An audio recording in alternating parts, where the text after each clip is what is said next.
Aujourd'hui, la plupart des voitures utilisent une boîte de vitesse manuelle ou automatique, synchronisée.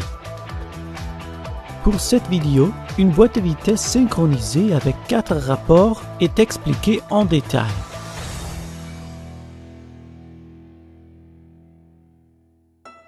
L'un des composants de la boîte de vitesse est l'arbre primaire qui sert à l'arbre d'entrée lié au moteur via l'embrayage. Elle transmet l'énergie mécanique du moteur à l'arbre intermédiaire, ensuite via les engrenages à l'arbre secondaire ou l'arbre de sortie qui entraîne les 2 ou 4 roues de la voiture. L'embrayage sert à accoupler ou désaccoupler l'arbre primaire et le moteur.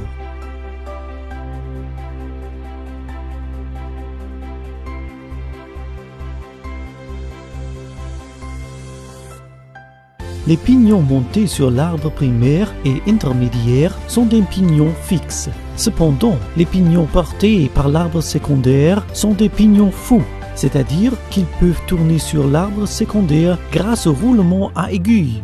Ce n'est que lorsque la vitesse correspondante est engagée que le pignon fou est relié à l'arbre secondaire via un baladeur avec un synchroniseur.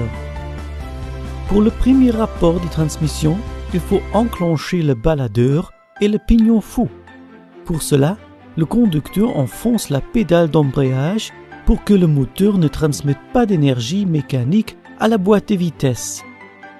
Une fois le pignon fixé, le conducteur peut relâcher la pédale d'embrayage et le moteur transmet l'énergie mécanique à la boîte de vitesse. Ainsi, la boîte de vitesse entraîne les roues de la voiture à l'aide des arbres.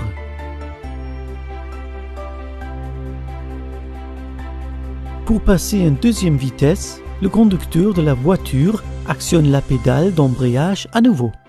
Puis, il peut passer en deuxième vitesse.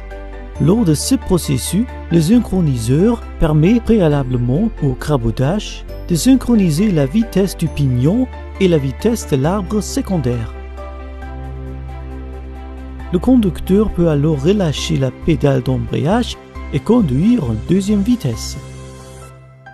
C'est aussi le cas pour les autres vitesses.